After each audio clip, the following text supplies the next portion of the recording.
नमस्कार दोस्तों, स्वागत है आपका मेरे चैनल कॉमिक्स लाइफ में। शुरू करते हैं मनोज कॉमिक्स की एक और मज़ेदार कॉमिक्स, पूर्व जन्म का कर्ज और विचित्र कबूतर पार्ट 2। तुम्हें याद रहता भी कैसे ईश्वरदेव? यह तो तुम्हारी पूर्व जन्म की कथा है। पूर्व जन्म में ही तुमने राजा शारंगदेव को 1000 स्वर्ण मुद्राएं उधार दी थी। ऋषिवर, यह आप क्या कह रहे हैं? शारंगदेव, मैं ठीक ही कह रहा हूँ। पूर्व जन्म में तुमने ईश्वर देव से 1000 स्वर्ण मुद्राएं उधार ली थी। जब ईश्वर देव अपनी मुद्राएं तुमसे वापस मांगने आया था तो क्रोध में भरकर तुमने इसकी हत्या कर दी थी। क्या आप सच कह रहे हैं ऋषिवर? यह 100% सच है शारंगदेव। इस जन्म में तुम्हें अपना वह कर्ज उतारना है, इसलिए ईश्वर देव तुम्हारा बेटा बनकर तुम्हारे पास 10 वर्ष तक रहेगा। तुमने इससे 1000 स्वर्ण मुद्राएं उधार ली थी। 1 वर्ष की 100 स्वर्ण मुद्राओं के हिसाब से ईश्वर देव तुम्हारे पास 10 वर्ष तक रहेगा। जब तुम्हारा ऋण उतर जाएगा तो यह तुम्हें छोड़कर चला जाएगा। ऋषिवर, आपकी बातों ने तो मेरे मन में जिज्ञासा उत्पन्न कर दी है। कृपया करके हमारे पूर्व जन्म की कथा विस्तार पूर्वक बताइए। तब मार्कंडेय ने अपने कमंडल में जल भरा और शारंगदेव से कहा, राजन, कमंडल के जल में ध्यान से देखो।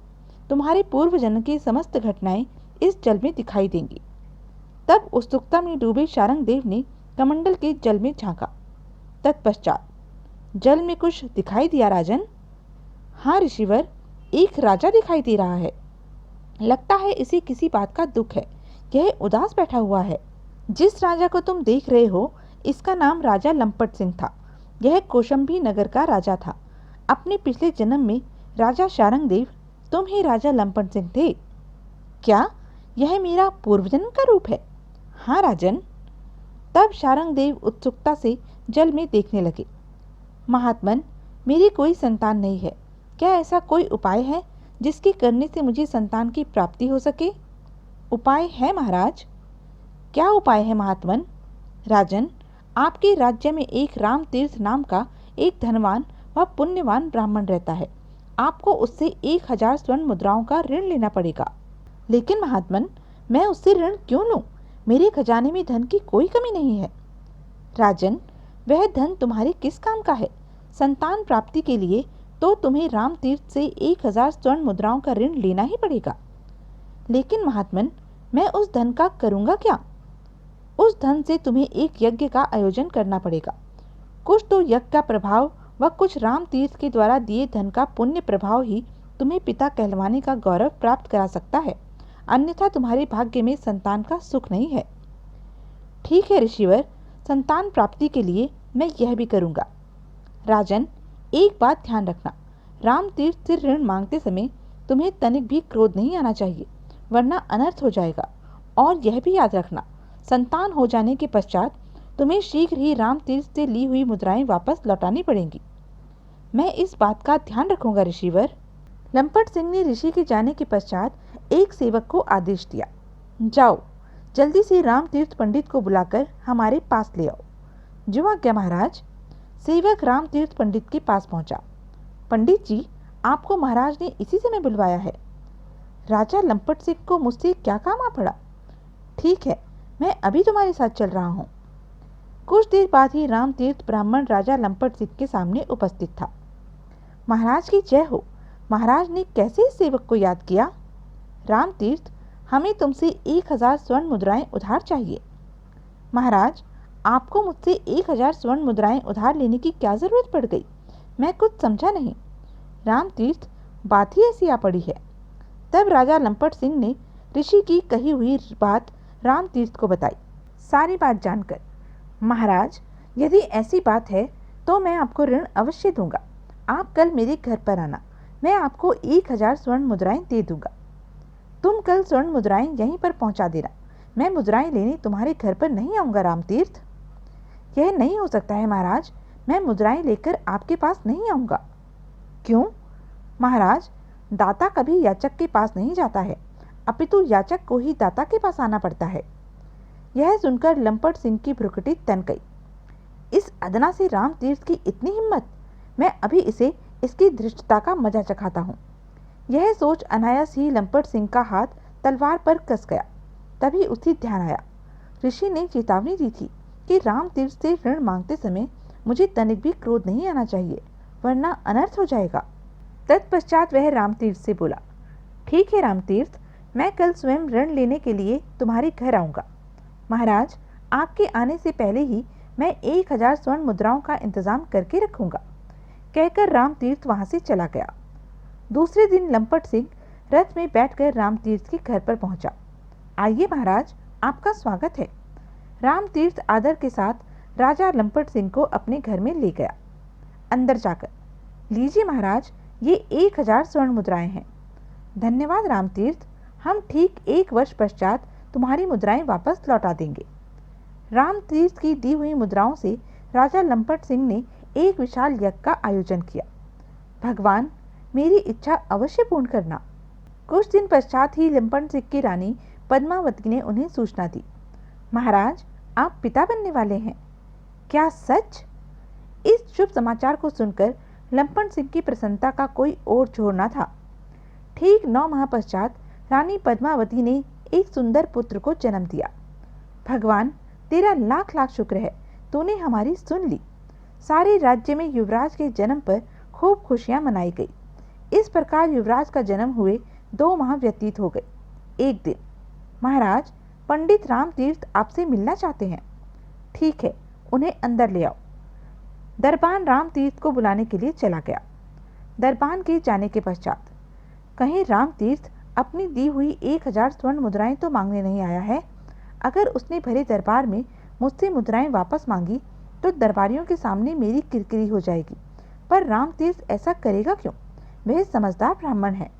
यदि उससे मुझसे मुद्राएं वापस मांगनी भी हुई तो वह एकांत में ही इस बात की मुझसे कहेगा। कुछ देर बाद ही राम तीर्थ ब्राह्मण राजा लंपट सिंह के सामने उपस्थित था। कहो राम तीर्थ, क्या बात है? तुम हमसे क्यों मिलना चाहते थे? वाह महाराज, क्या भूल गए कि आपने मुझसे 1000 स्वर्ण मुद्राएं 1 वर्ष पहले उधार ली थी। मैं उन्हीं मुद्राओं को वापस मांगने आपके पास आया हूँ। राम तीर्थ की बात सुनकर लंपट सिंह के तन बदन में आग लग गई। इस मूर्ख ने तो भरे दरबार में स्वर्ण मुद्राएं मांगकर मेरा अपमान कर डाला है। कोई बात नहीं, अब भी मैं इसे ऐसा सबक सिखाऊंगा कि यह जीवन पर्यंत याद रखेगा कि हमारा अपमान करने का नतीजा कितना भयंकर होता है। इधर राम तीर्थ का कथन सुनकर दरबारी आपस में खुसुर पुसुर कर रहे थे। भला महाराज को राम तीर्थ से 1000 स्वर्ण मुद्राएं लेने की ऐसी कौन सी जरूरत आ पड़ी थी? कहीं राम तीर्थ झूठ तो नहीं बोल रहा है? ऐसा नहीं हो सकता। राम तीर्थ एक सच्चा ब्राह्मण है, वह झूठ नहीं बोल सकता। उधर राजा लंपट सिंह ने चौंकने का उपक्रम करते हुए राम तीर्थ से पूछा, राम तीर्थ, तुम होश में तो हो? जानते हो क्या अनर्गल बक रहे हो? क्या हमारे खजाने में धन दौलत की कमी है जो हम तुमसे 1000 स्वर्ण मुद्राएं उधार लेते? ओह महाराज, यह आप क्या कह रहे हैं? क्या आपकी नीयत मेरी मुद्राएं वापस लौटाने की नहीं है? बस राम तीर्थ, बहुत हो चुका। जबान को लगाम दो, वरना अंजाम बहुत ही बुरा होगा। वाह, मैं भला क्यों चुप रहूं? अपनी हलाल की कमाई को वापस मांगने आया हूँ, कोई चोरी करने थोड़े ही आया हूँ। मेरी स्वर्ण मुद्राएं वापस लौटा दीजिए, मैं चुपचाप वापस चला जाऊंगा।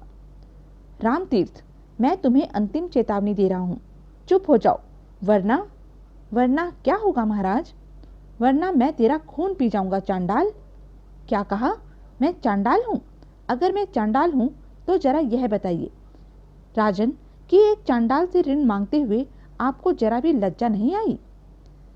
अब लंपट सिंह गला फाड़कर चिल्ला उठा, राम तीर्थ ठहर, तुझे अभी मजा चखाता हूँ।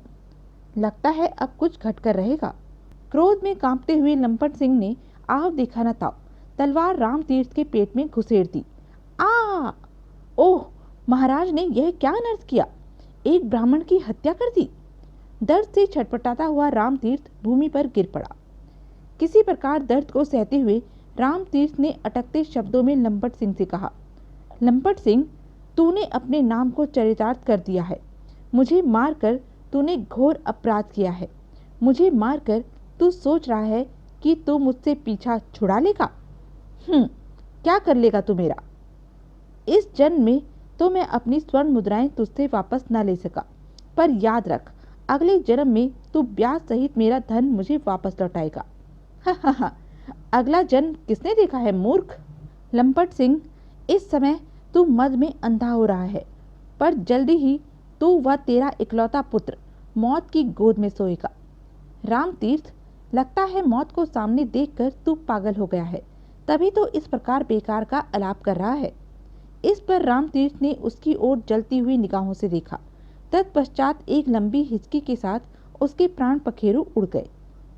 उसकी मृत्यु के पश्चात राजा लंपट सिंह ने सेवक को आदेश दिया, इस नीच की लाश को ले जाकर जंगल में फेंक आओ, वहां चील कौवे इसके शरीर को नोच नोच कर खा जाएंगे। यही इस वाचाल की सजा है। जो आज्ञा महाराज।